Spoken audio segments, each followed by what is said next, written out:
خسروا أنفسهم فهم لا يؤمنون آمنا بالله صدق الله العلي العظيم.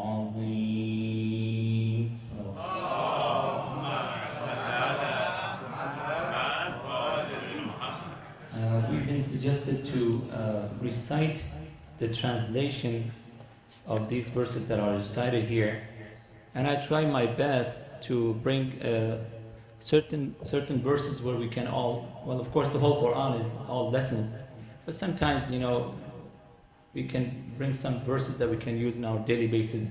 So we're going to listen to our dear young man here for the translation. Sallallahu ala Muhammad wa ali Muhammad. Can use this one here. This one?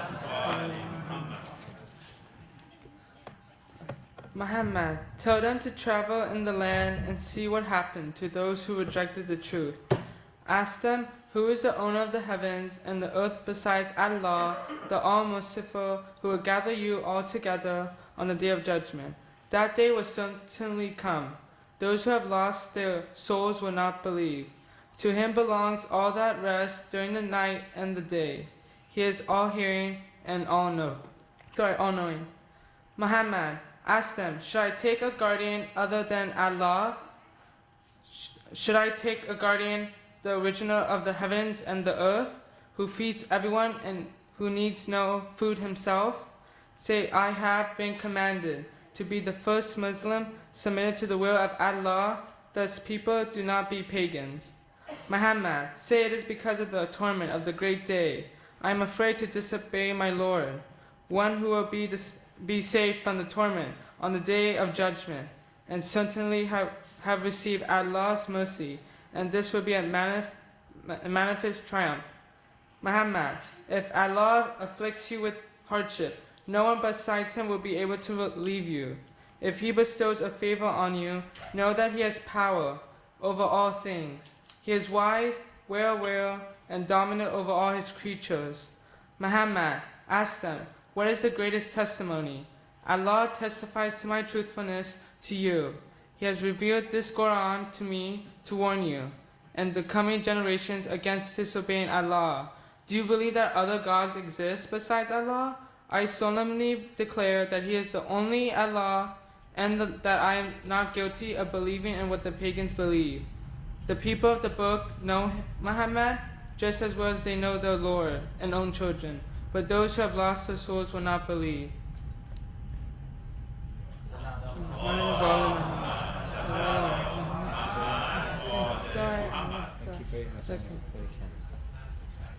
Thank you very much. May Allah protect you, inshallah, for your family. So please at this moment join me and invite our dear Sayyid Mahdi al-Qazwini to the podium with the loud salawat.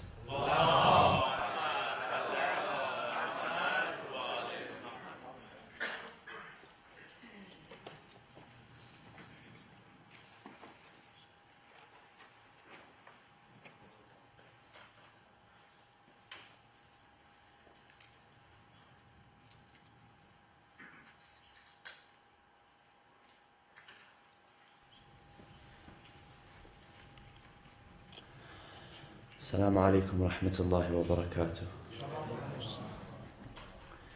بسم الله الرحمن الرحيم. الحمد لله رب العالمين، والصلاة والسلام على أشرف الأنبياء والمرسلين، حبيب إله العالمين أبي القاسم المصطفى محمد.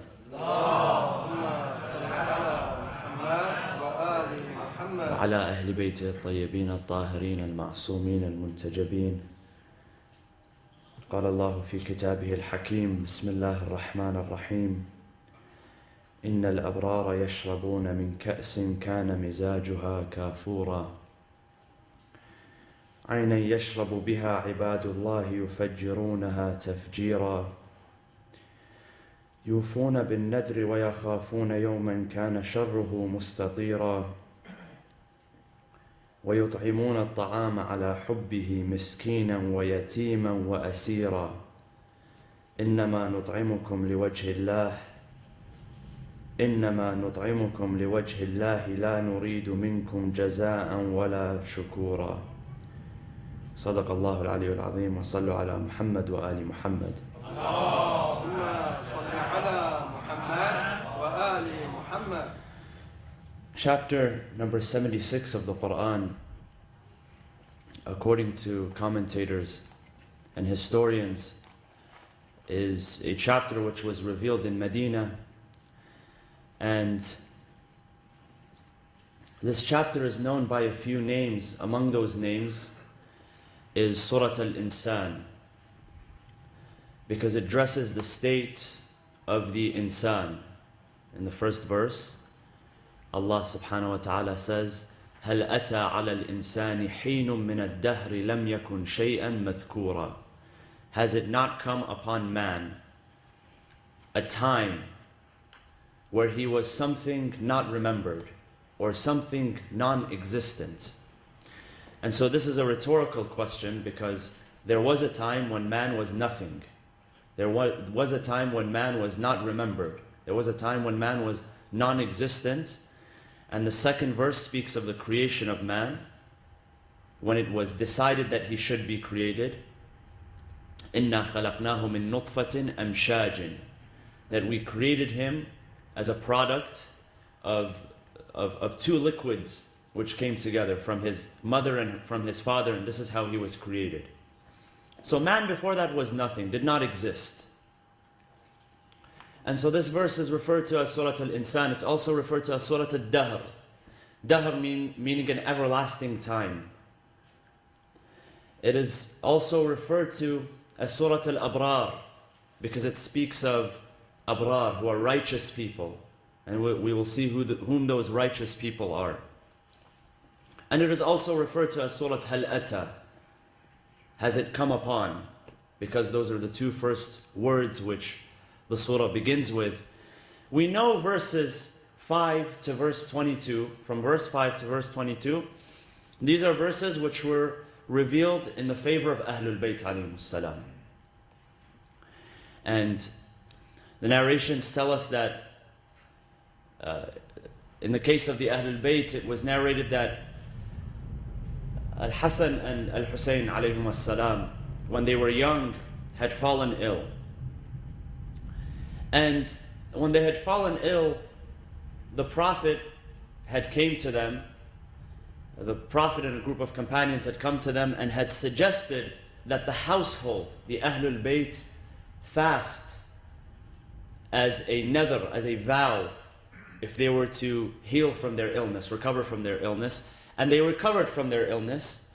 And so the Ahlul Bayt decided to fast for 3 consecutive days as thanks to Allah for recovery from the illness. And they fasted for 3 days, and when it came time to break their fast on the first day, they had prepared bread and water to break their fast, and along came knocking at the door a destitute, a miskeen, a person who had nothing. We have miskeen and we have faqir. A faqir is higher in status than a miskeen. Faqir is a person who is unable to sustain himself for a month or for a year. Miskeen is a person who has absolutely nothing, does not own anything. And so Miskeen came to the door, came knocking at the door, and he requested food. And so they gathered the bread which was prepared, and they offered it to him, and they broke their fast on water. And the second day, as they prepared to break their fast again, an orphan came to the door, and so they gave the bread again to the orphan, and they broke their fast on water.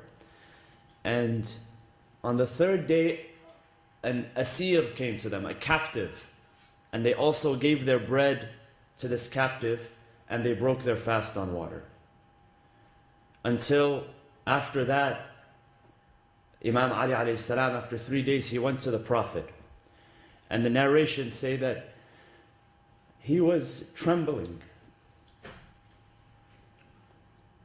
from weakness. And he brought him to the home, and they found Fatima in her mihrab praying. And the narrations they describe, this is the language.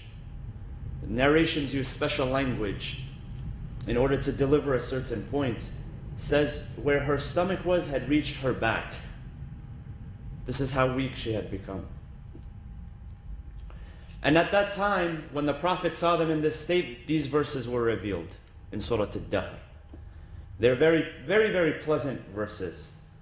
Because before describing their state and what actually happened, it describes their reward. Before saying what they did, it describes their reward.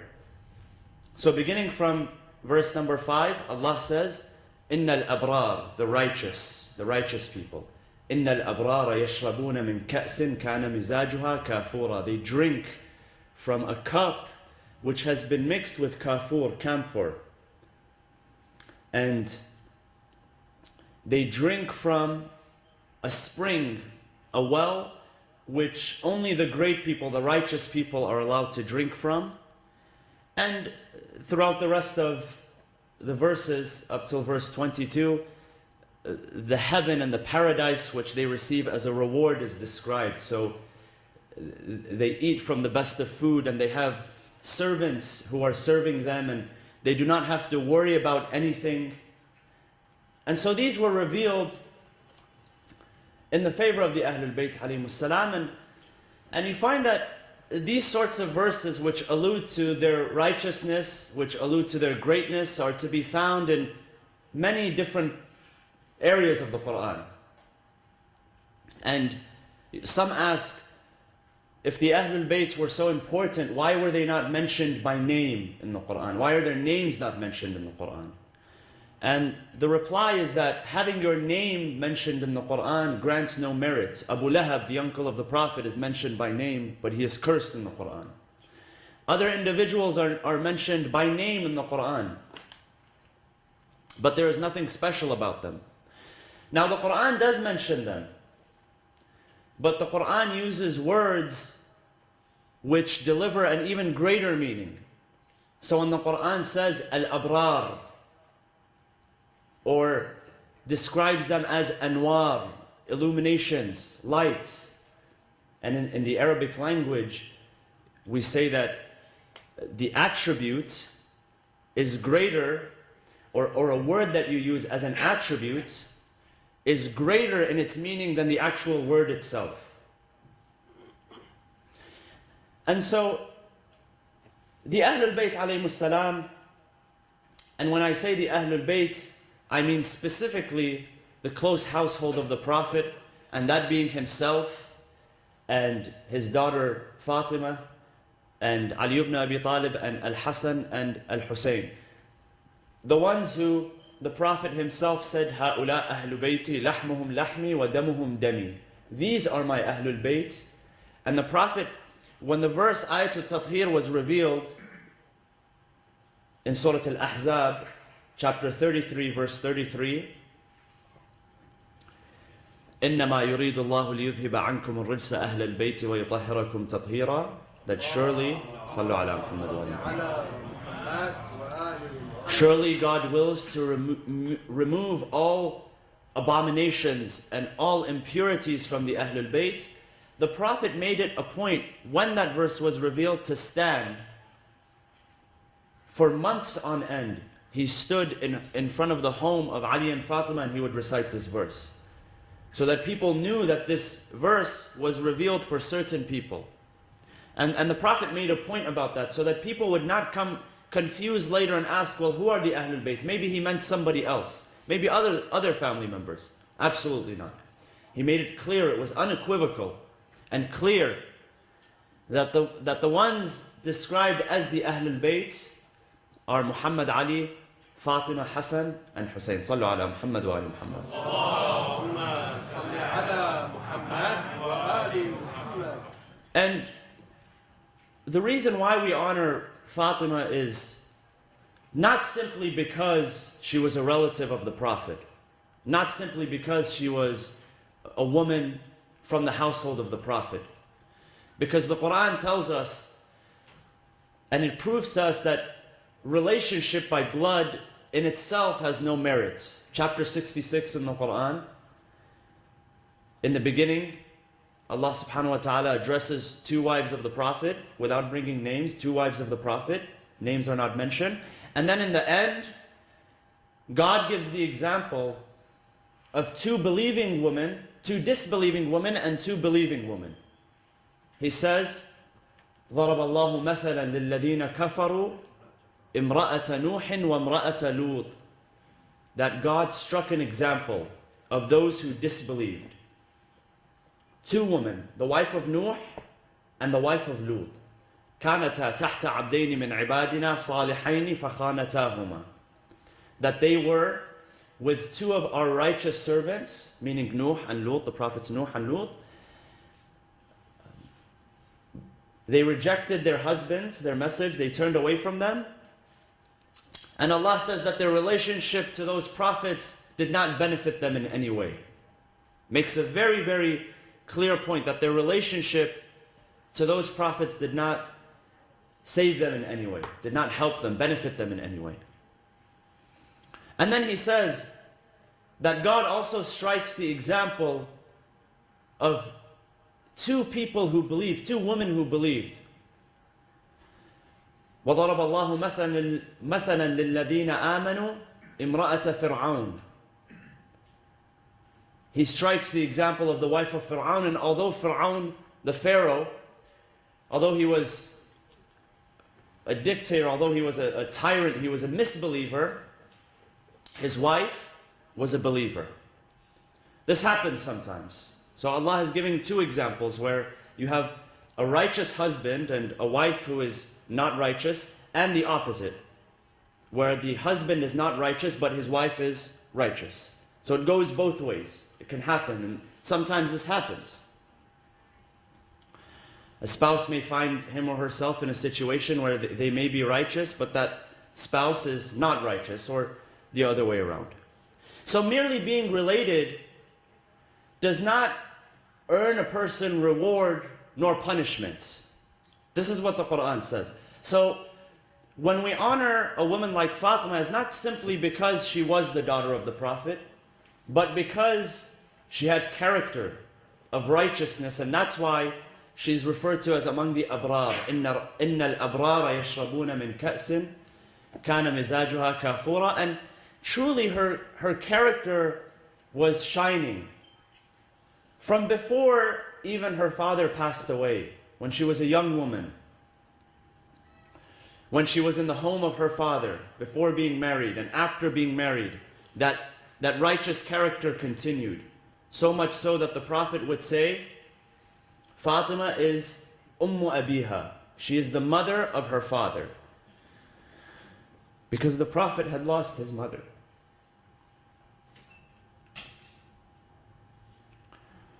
The Prophet grew without a mother. So when he had a daughter, she played the role of both a daughter and a mother. Fatima Ummu Abiha. And when she would enter the room, see, this is why the Prophet is considered a great role model. A true man, a true gentleman. That he would get up from his seat. The father would get up from his seat and he would sit on the floor and he would have his daughter sit on the chair. At a time where they're raised in a society where they're meant to have muruwa, they're meant to be chivalrous, they're meant to be men, macho. This is the treatment of Rasulullah to his woman and his daughters and those in his household. A true gentleman, a true character. And so Fatima had inherited that character from her father. And yesterday I said that I would mention a very important event which took place after the life of the Prophet, after he had passed away. And like I mentioned, Fatima did not live for such a long time. Fatima, according to different narrations, either a few weeks or only a few months after the passing away of her father did she pass away. And she was the remnant of her father. Because, as I mentioned yesterday, the Prophet did not have any surviving children besides her. His sons, 2 or 3 sons mentioned in the ahadith.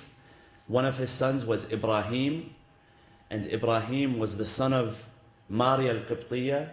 The Prophet had a wife by the name of Maria, and she was Coptic. She was sent by the ruler of Egypt. She was Coptic Christian, sent by the ruler of Egypt to Medina. And the Prophet, she bore for him Ibrahim. And Ibrahim passed away in his infancy. And he also had 2 others. He had Abdullah and he had Qasim. And according to tradition, they were the sons of Khadija. Khadija had bore for him Qasim and Abdullah, and both of them had also passed away. 2 of his daughters who are mentioned, Zainab and Ruqayya and Kulthum, had also passed away during his life. And only Fatima remained. And Fatima remained only for a few weeks or a few months, so she was the remnant. So when we speak about what happened after, because this event, the event of Fadak, is something very, very significant. Before we explore what were the facts and what did she request and what was she denied and why was she denied, we have to understand something. We know that she was denied, but we have to understand something, that this is, besides what the facts were, this is the daughter of the Prophet, the remnant of the Prophet, requesting something after her father's death and her request being denied. And so it's, just forget what the facts are. It's very disturbing in itself. If you only hear the outcome of what happened, it's very disturbing, it's very concerning in itself. And so Fadak was a piece of land that lays about 20 miles outside of Medina. And the Prophet, after one of his battles, after the battle of Khaybar, and Khaybar was a land outside of Medina which belonged to a group of Jews at that time, and inside Khaybar they had built a number of castles, they had built a number of fortresses. Near Khaybar was Fadak, and the Jews of Khaybar and the Jews of Fadak had come together in an alliance. And they had plotted to attack Medina. Medina, from the time that the Prophet moved to Medina, until even his death, and after his death, there were many plots to attack Medina, until the Muslims actually took over the Arabian Peninsula after the death of the Prophet. It was under attack. It was threatened under attack. And so in this instance, they had wanted to attack, so the Muslims preemptively launched an attack against the Jews of Khaybar. Now, we know some things about Khaybar.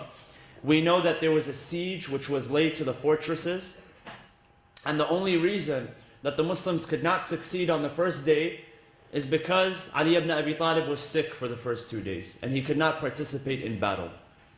And so the Prophet gave the standard to one of the companions and commanded him into battle. He came back unsuccessful. The next day he took the standard and he gave it to another companion. The companion went and he came back unsuccessful. And then at that moment the ahadith say that there was a divine intervention. That Jibreel came descending to the Prophet, and he said to him, Nadi Aliyan mudhir al-ajaib. Call upon Ali, the one who you will see miracles from. Nadi Aliyan mudhir al-ajaib tajidhu awnan laka fi an-nawaib. You will find him to be a true servant and a true helper at times of impossibilities. And so he called upon him despite his sickness. And the narrations say that Ali at that time was suffering from what is referred to as ramaq. It's a condition which strikes the eyes. And he could not see properly. He could not navigate properly. And he had pain in his eyes. And so he laid down, and the Prophet took some of his own blessed saliva, and he placed it over the eyes of Ali, and by the blessings of Allah subhanahu wa ta'ala, he was able to recover his vision, and he was able to recover his strength. And so now Ali was ready, and the Prophet gave him the banner. And he said, and this is a very, very famous hadith, he said, لَأُعْطِيَنَّ الرَّايَةَ رَجُلًا يُحِبُّ اللَّهَ وَرَسُولَهُ وَيُحِبُّهُ اللَّهُ وَرَسُولُهُ كَرَّارًا غَيْرَ فَرَّارٍ. I will give this standard to a man who loves God and loves the Prophet of God. And he is loved by God and he is loved by the Prophet of God. He is karrar. Karrar is a person who does not back down, is resilient. Yukarrar, to repeat in Arabic. A repeater, he keeps coming back. He keeps doing the same thing. No matter how many times, he does not back down. غَيْرَ فَرَّارٍ, he doesn't run away. And so he gave it to Ali ibn Abi Talib. And the story of Khaybar is very popular. He fought with one of the champions from the Jews at that time, a man by the name of Marhab. And he was able to, a man many times larger than Imam Ali in size and in strength, but not in bravery and courage, obviously. So Imam Ali was able to take him down. And he removed the door of Khaybar. And it's interesting, because one of the wives of the Prophet, Safiya, one of the Jewish wives of the Prophet, she came from Khaybar. And she was asked by the Prophet, she had sustained a scar on her forehead. And so she was asked by the Prophet, when did you sustain this scar? You know, sometimes if you might find a scar on someone's face, or you might ask, you might get curious, how did you sustain the scar? I have one here. I was running one day and I fell and tripped, and I still have the scar, and so I mention the story when people ask. And so she said that when Ali lifted, this is before the marriage of Prophet to Safiya, she said that when Ali lifted the door of Khaybar, it created such momentum, such a heavy momentum, and such a violent shake that I fell on the floor and I attained the scar on my head. So he lifted it in a way that the entire fortress, this impenetrable fortress, this castle that they had built, the door came crashing down, and at that point, they said, that's it. They began to wave the flag, surrender. And so what happened? Their people that they had aligned with, which were the people of Fadak, they heard about this. They didn't want the same fate, so they said to Rasulullah, before you even come to us, we will surrender. And we will agree to any terms and any conditions that you place. He told them, the Prophet, that you may stay in Fadak. You don't have to move from Fadak. But then they had placed an agreement that half of what was to come out of Fadak, from the agriculture and from the crops, and Fadak had a lot of agriculture and crops, half of that would be given to the Muslims every year. And so this was, as narrations say, this was given, some of the lands in Fadak were given also as a gift, a personal gift to Rasulullah by the Jews. They said, this is a personal gift to you, Ya Muhammad. Sallu ala Muhammad wa ali Muhammad.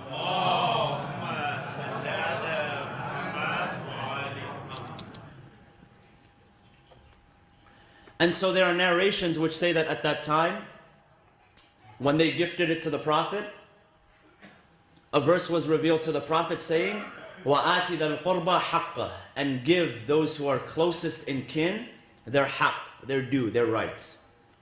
And so he gave that piece of land, Fadak, to his daughter Fatima as a gift. It was not considered among the spoils of war.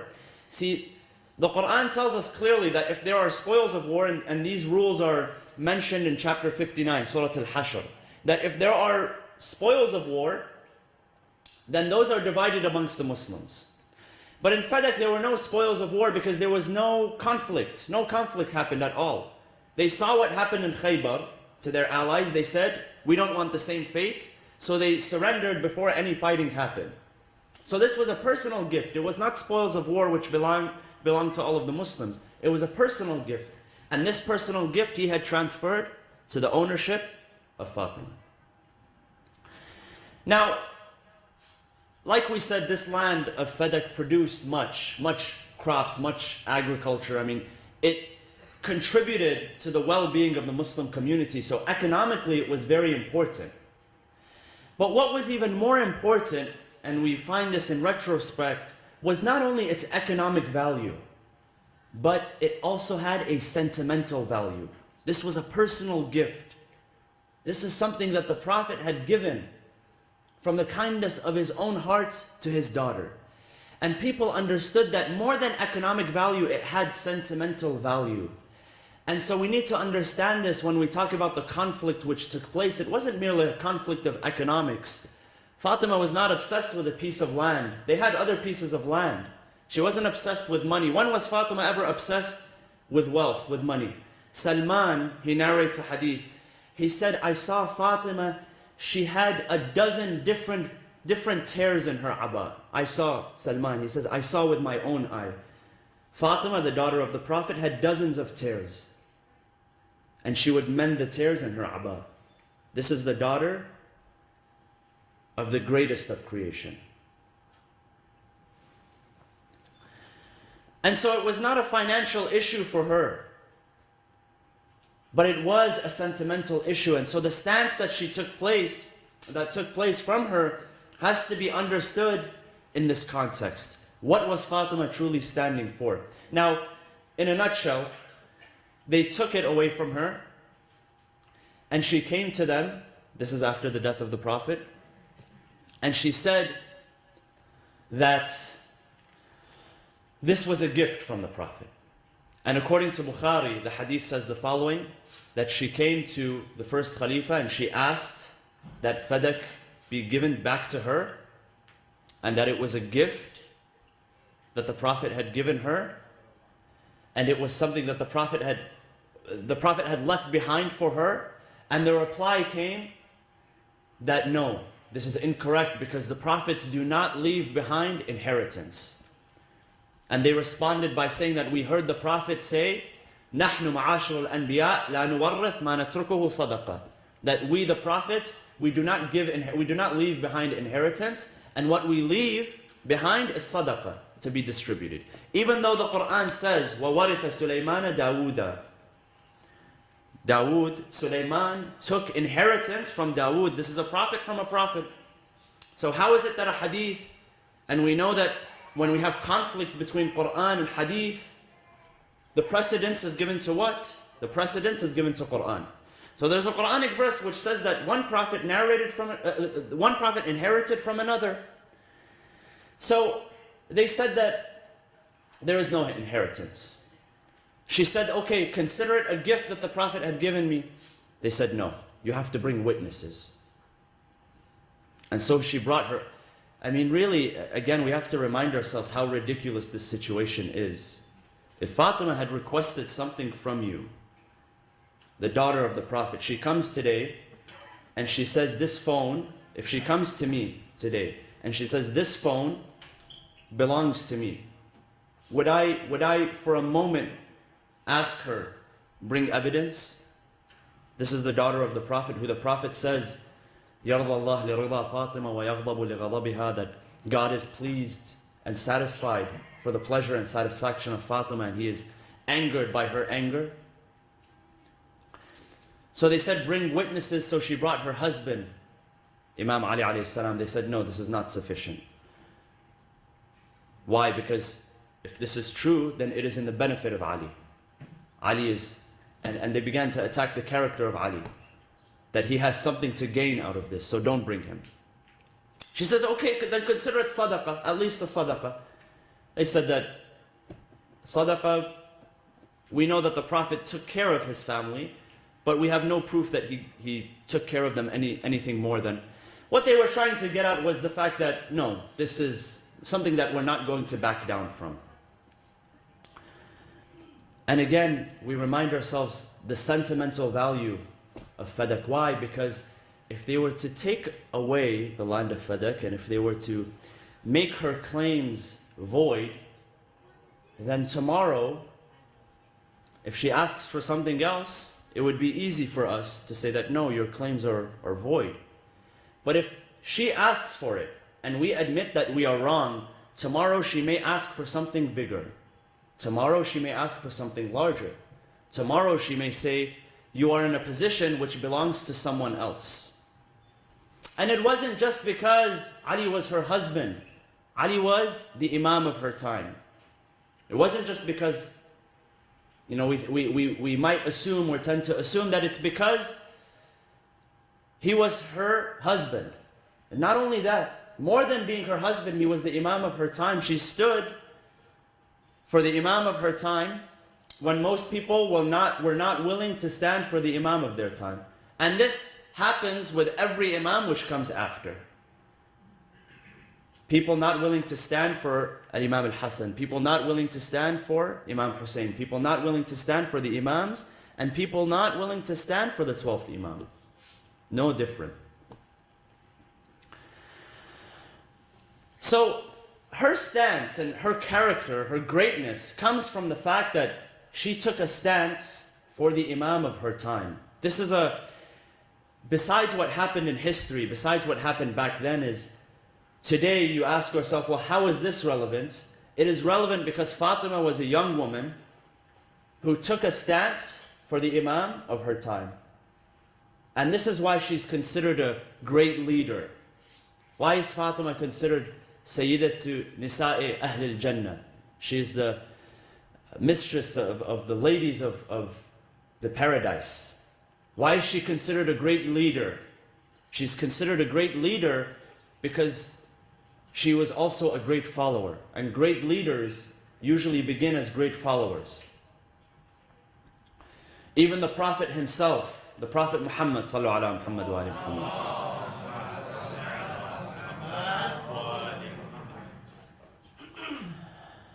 The Prophet himself is described in the Quran, although he's a great leader, an influential leader, and the best example that we can follow.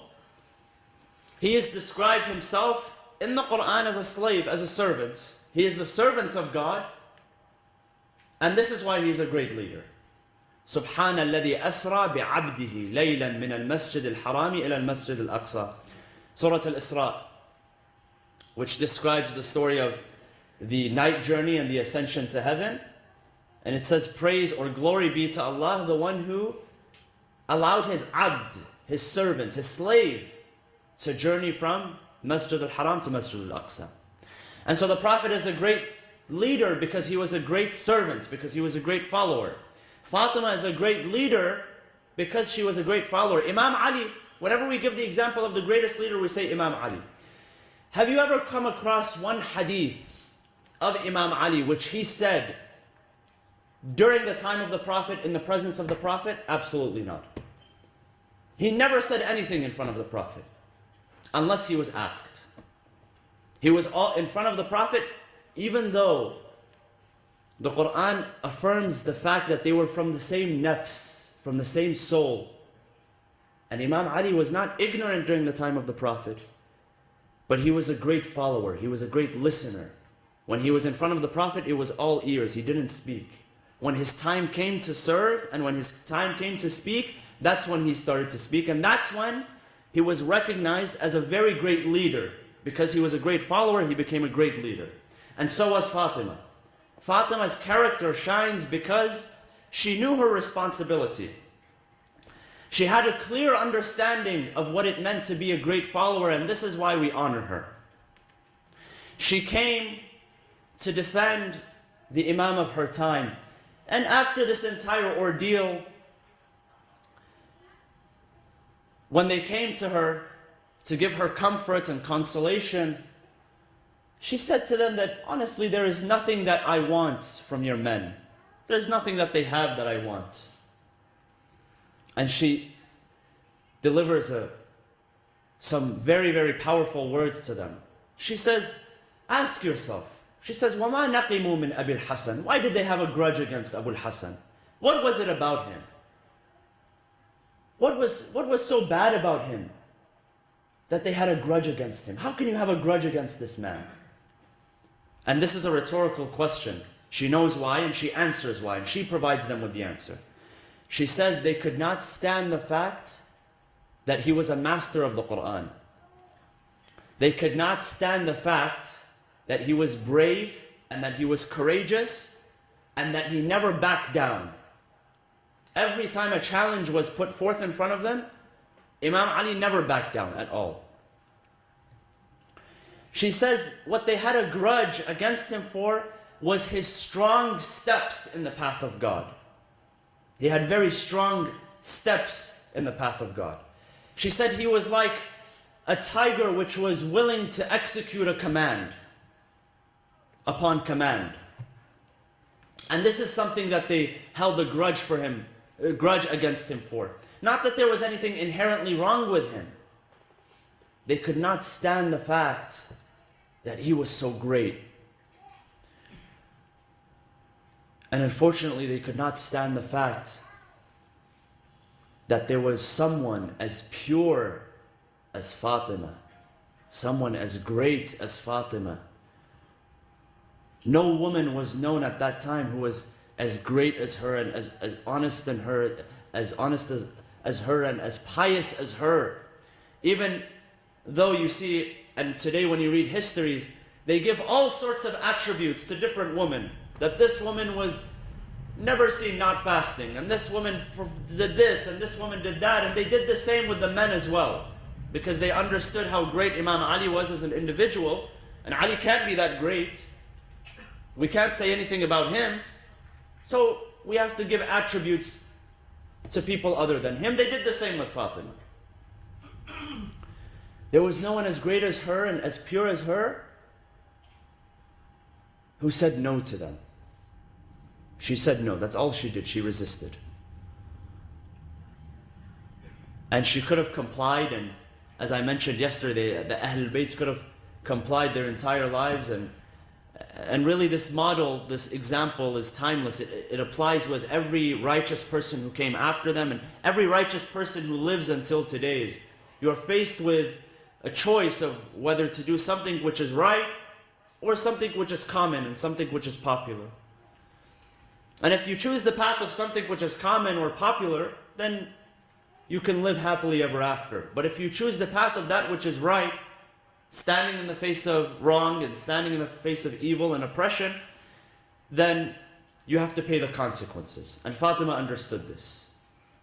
The remnant of the Prophet, the great remnant of the Prophet. The one who continues the lineage of the Prophet through a lady, through a woman. At a time when the Arabs were, and not only the Arabs, but if you read the history of other nations which were at that time, other neighboring nations and empires which lived at that time, the status of women wasn't so greater, wasn't much greater really. But in Arabia they had certain practices for women were considered a burden on the family, and at this time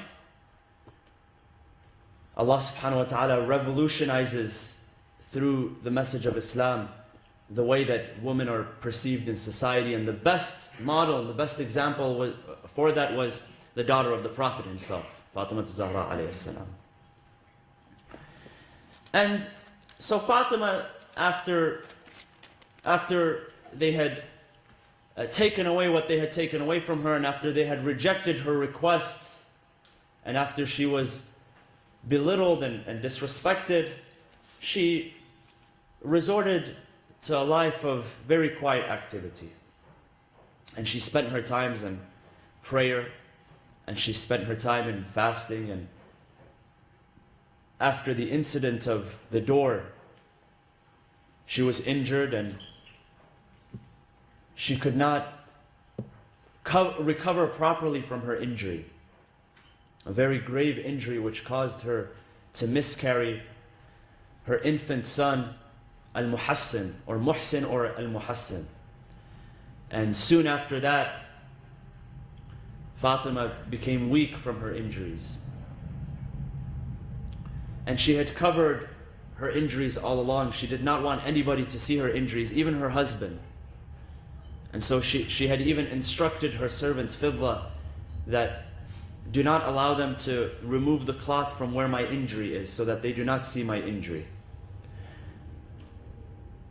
And so Fidla narrates, she says, on the final day, Fatima went inside of her chamber, inside of her room, and she prepared herself for wudu. She performed the wudu, and she secluded herself to prayer. And she instructed me that if the children come home, prepare something for them and let them eat. And so when Hassan and Hussein alayhim as-salam came back to the home, Fidla prepared something for them to eat. And she placed it in front of them. And she said to them, now is the time to eat, sit down and eat. And they turned to her and they said, Fidla, when did you ever see us eat without our mother? What is it that you are hiding from us? What is it that you are trying to keep away from us? This is ajib, this is unheard of, that we eat without our mother. And so when she informed them of the state of their mother, they went into the chamber and they found their mother there. They found her lifeless body there. And the narrations say that Hassan and Hussein fell to her arms and fell to her feet and began to kiss her feet. And Hussein alayhi salam fell to his mother's feet. He began to kiss his mother's feet. And they began to say to their mother, my dear mother, wake up. Wake up, get up for us. Al-Hassan says, dear mother, wake up, I am your beloved Al-Hassan. Al-Hussein says, dear mother, wake up, I am your beloved Hussein. Inna lillah wa inna ilayhi raji'un. وسيعلم الذين ظلموا أي منقلب ينقلبون والعاقبة للمتقين. بسم الله الرحمن الرحيم. اللهم اغفر للمؤمنين والمؤمنات والمسلمين والمسلمات الأحياء منهم والأموات. تابع بيننا وبينهم بالخيرات إنك مجيب الدعوات. إنك مجيب الدعوات، إنك قاضي الحاجات، إنك على كل شيء قدير. برحمتك يا أرحم الراحمين. وصلى الله وسلم على سيدنا محمد وعلى أهل بيته الطيبين الطاهرين.